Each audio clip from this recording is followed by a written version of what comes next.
Hello बच्चों, जय हिंद। मैं राजेश सर। मैं जो है आज आप लोग के लिए एक बार फिर लेकर के आया हूँ क्लास क्लास 10th की जो है मैथ ग्रुप 1 हम लोग पढ़ रहे हैं, जिसमें से हम लोगों ने पार्ट 1 किया था। आज जो है हम लोग पार्ट 2 कर रहे हैं। ठीक है। हम जो पढ़ रहे हैं ये बिहार बोर्ड के सिलेबस के अकॉर्डिंग पढ़ रहे हैं।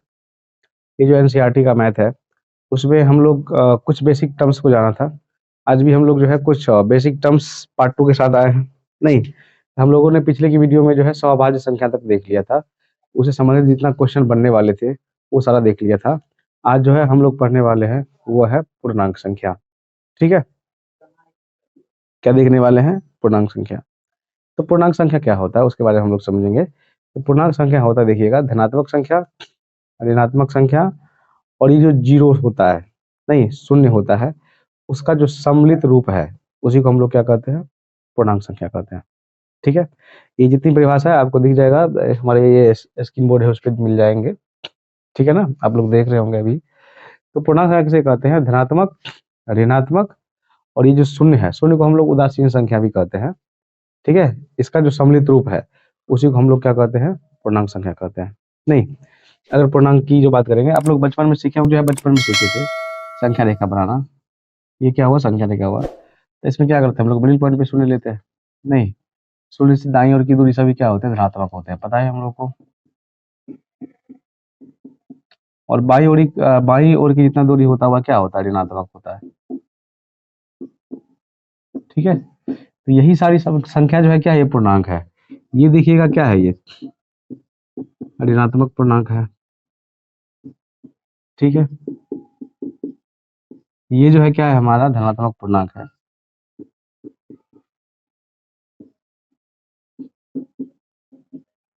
और ये जो है इसे क्या कहेंगे हम लोग? शून्य पूर्णांक कहते हैं। क्या कहते हैं? शून्य पूर्णांक। ठीक है। या उदासीन पूर्णांक भी कहते हैं। क्या कहते हैं इसे? उदासीन पूर्णांक कहते हैं। तो कुल मिला के बात क्या हुआ?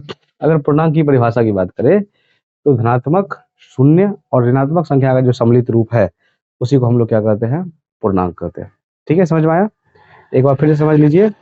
धनात्मक संख्या, शून्य और ऋणात्मक संख्या का जो सम्मिलित रूप है उसी को हम लोग क्या कहते हैं? पूर्णांक कहते हैं। ठीक है। चलिए हम लोग पूर्णांक संख्या का वर्गीकरण कर लेते हैं। अगर आप गौर से देखिएगा तो पूर्णांक संख्या को 3 वर्गों में बांटा गया है। ठीक है। धनात्मक पूर्णांक, उदासीन पूर्णांक और ऋणात्मक पूर्णांक। उदासीन पूर्णांक को हम लोग शून्य पूर्णांक भी कहते हैं। ठीक है, समझ में आया? ये जो पूर्णांक है उसको 3 वर्गों में बांट दिया गया है, धनात्मक पूर्णांक, ऋणात्मक पूर्णांक या फिर उदासीन पूर्णांक। तो धनात्मक पूर्णांक किसे कहेंगे? देखिएगा, 1 से लेकर के, ठीक है, कहां से? 1 से लेकर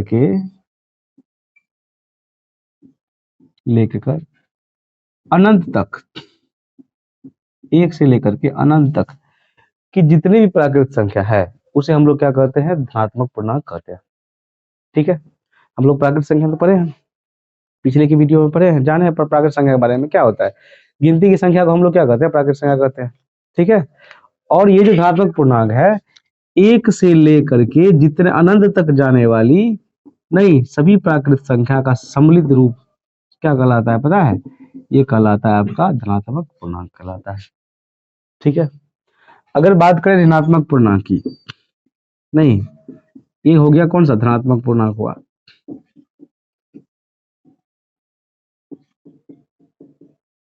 अगर बात करें हम, देखिए यहाँ पर ऋणात्मक पूर्णांक की, तो क्या होता है देखिएगा, ये जो प्राकृत संख्या है उसी के पीछे अगर हम ऋण चिन्ह लगा दे तो ये सारा क्या बन जाएगा? ऋणात्मक पूर्णांक बन जाएगा। जैसा देखिएगा, जैसे ये क्या हो जाएगा? -1, -2, -3, -4, -5, -6। तो ये सब क्या हो जाएगा पता है? ये ऋण पूर्णांक हो जाएगा। माइनस में लिखेंगे तो इसको इस साइड से लिखते हैं, ऐसे करके। संख्या रेखा तो बताए हैं आप लोग को, इस प्रकार से लिखते हैं। 0, इधर -1 होता है, इधर -2 होता है, इधर -3 होता है। ये सारा क्या है? ऋण पूर्णांक है। ठीक है। अगर बात करें उदासीन पूर्णांक की या फिर शून्य पूर्णांक की, तो देख रहे हैं गौर से, जीरो जो होता है इसको न हम धनात्मक मान सकते हैं और न ही क्या मान सकते हैं? ऋणात्मक मान सकते हैं। तो ये कौन सा पूर्णांक हुआ? ये उदासीन पूर्णांक हुआ। ये कौन सा पूर्णांक हुआ? उदासीन पूर्णांक।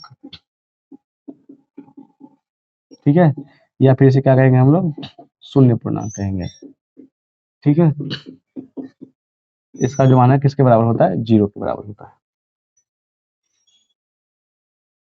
अर्थात अगर देखिएगा तो उदासीन पूर्णांक वह पूर्णांक होता है या उदासीन संख्या वह संख्या होता है जिसमें न तो धनात्मक पूर्णांक और न ही ऋणात्मक पूर्णांक का जो है कोई प्रभाव पड़ता है।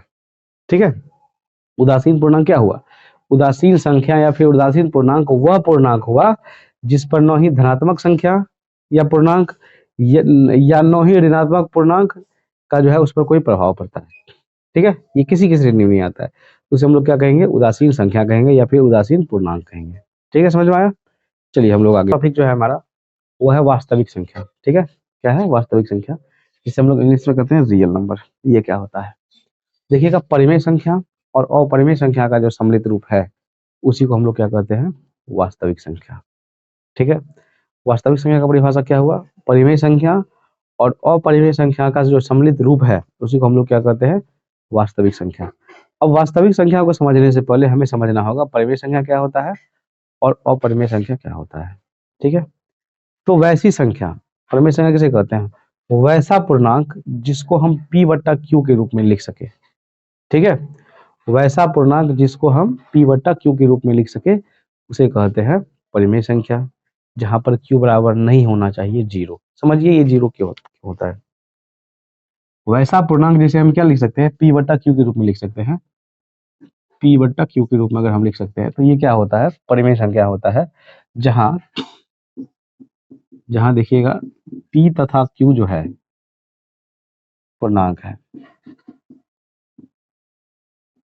नहीं तथा q बराबर नहीं होना चाहिए 0।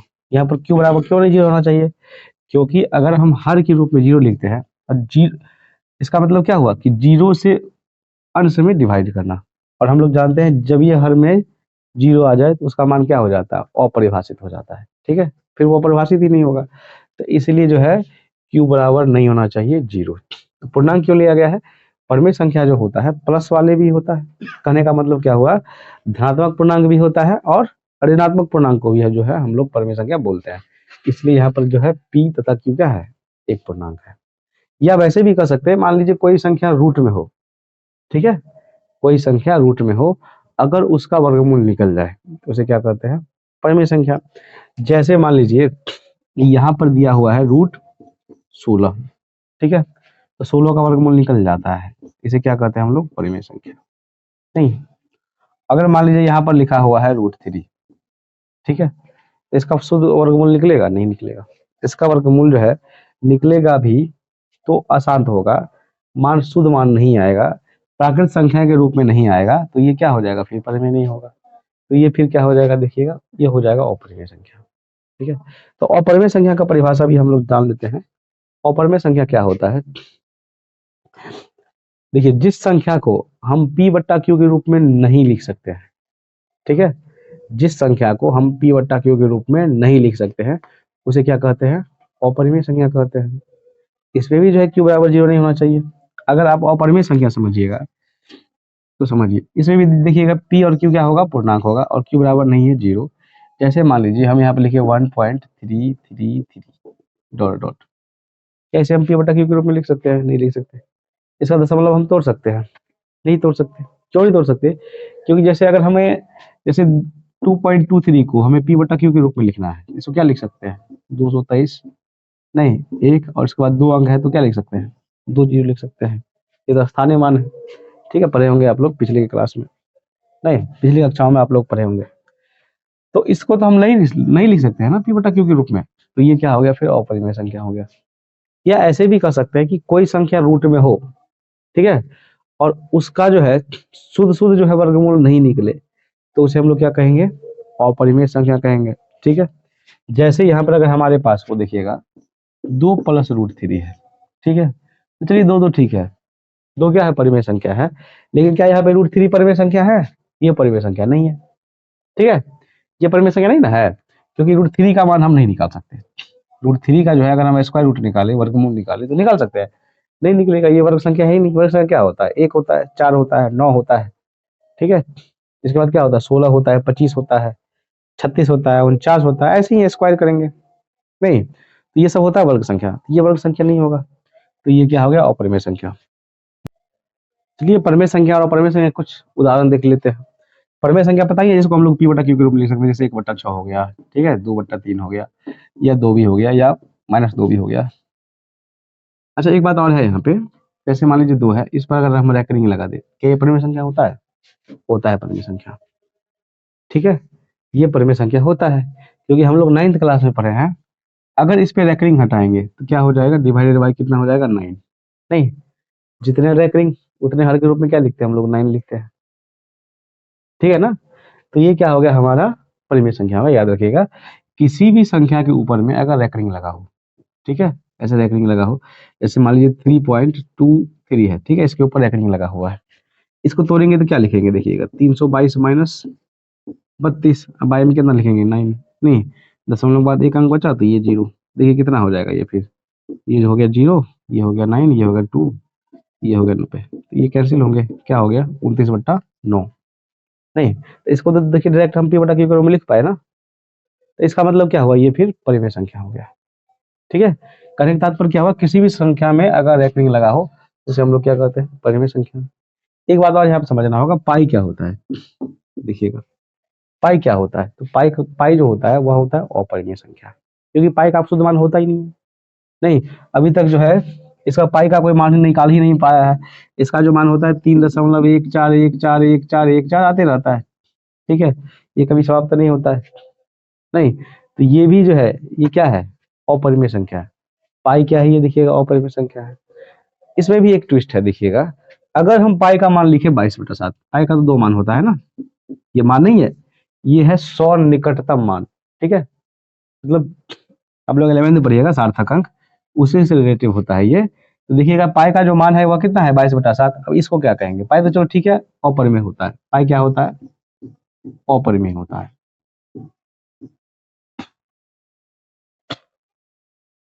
तो फिर पाई का मान तो ये है, ये भी देखिए रेकरिंग लगा है, इसको हम p/q के रूप में नहीं लिख सकते, डॉट डॉट है मतलब अनंत तक जाएगी, तो p/q के रूप में नहीं लिख सकते, तो ये फिर हो गया अपरिमेय संख्या। लेकिन फिर 22/7 क्या है, परिमेय है या फिर अपरिमेय है, ये है परिमेय संख्या, ठीक है, ये क्या है, परिमेय संख्या है। अब जरूरी नहीं है कि पाई अपरिमेय है, तो पाई का मान जो 22/7 है वह क्या होगा, परिमेय होगा, वह क्या होगा, अपरिमेय संख्या होगा, सॉरी, पाई क्या हुआ, अपरिमेय संख्या हुआ, तो 22/7 जो है क्या होगा, परिमेय संख्या होगा। तो समझ में आया, ये कंसेप्ट क्लियर हुआ। पाई भले ही अपरिमेय संख्या हो, लेकिन पाई का मान अगर हम 22/7 लिखे तो वो क्या होता है, परिमेय संख्या। ये क्वेश्चन और ये जो लिखे रेकरिंग वाली प्रश्न, ये प्रश्न भी बार बार पूछ लेते हैं, ठीक है, एक के ऊपर में रेकरिंग लगा देगा, बोलेगा ये कौन सा संख्या है, ठीक है, तो बच्चे कंफ्यूज करेंगे, यहाँ पर रेकरिंग लगा हुआ है तो अपरिमेय संख्या होगा, नहीं अपरिमेय नहीं होगा, अगर रेकरिंग लगा है तो क्या होगा, फिर परिमेय संख्या होगा, ठीक है। परमेय और अपरमेय से अगर आप बिहार बोर्ड के कोई भी प्रीवियस ईयर का क्वेश्चन उठा करके देख लीजिए, नहीं, सब में 1-2 क्वेश्चन तो आए ही हैं।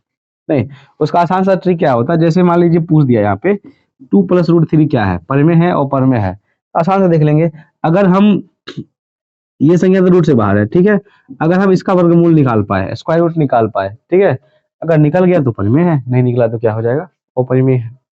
नहीं, कभी कभी ऐसे ही प्रश्न पूछ लेता है, √8/√2 क्या है, परिमेय है कि अपरिमेय है, तो बच्चे इसमें भी कंफ्यूज करेंगे, क्योंकि ऐसे तो ये कटेगा नहीं, नहीं ऐसे ही कैंसिल नहीं होगा। तो क्या करेंगे हम लोग, इसको ऐसे तोड़ करके देख लेंगे, जैसे अगर इसको हम लिख सकते हैं ना ऐसे, 4×2/√2, तो 4 का वर्गमूल निकल जाएगा 2, इसका वर्गमूल नहीं निकलेगा। आप देखिए √2 कैंसिल हो जाएंगे, कितना बचेगा, खैर इसको तो ऐसे भी काट सकते थे हम लोग, √4 से इसका वर्गमूल निकल जाता है 2, हम लोग देख लेंगे, इसको सरलीकरण करके देख लेंगे, नहीं इसको सरलतम रूप में ला करके देख लेंगे कि ये कौन सी संख्या है, ठीक है, समझ में आया।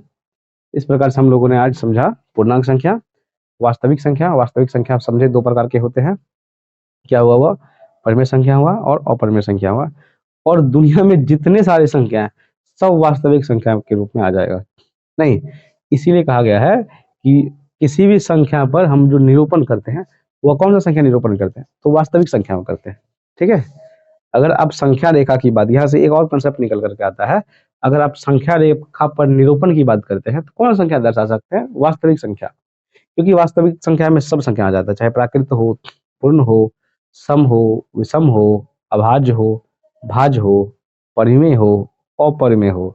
सारा संख्या आता है। याद कीजिए, आप लोगों ने 9th में पढ़ा होगा, जिसमें हम लोगों ने 2/3 को भी संख्या रेखा पर दर्शाया था, 4/3 को भी संख्या रेखा पर दर्शाया था, ठीक है, और रूट यहाँ पर √2 को भी संख्या रेखा पर दर्शाया था ना। तो संख्या रेखा पर जो है किस संख्या को दर्शाया जा सकता है, तब वो हो जाएगा वास्तविक संख्या को। ठीक है, समझ में आया ये कंसेप्ट।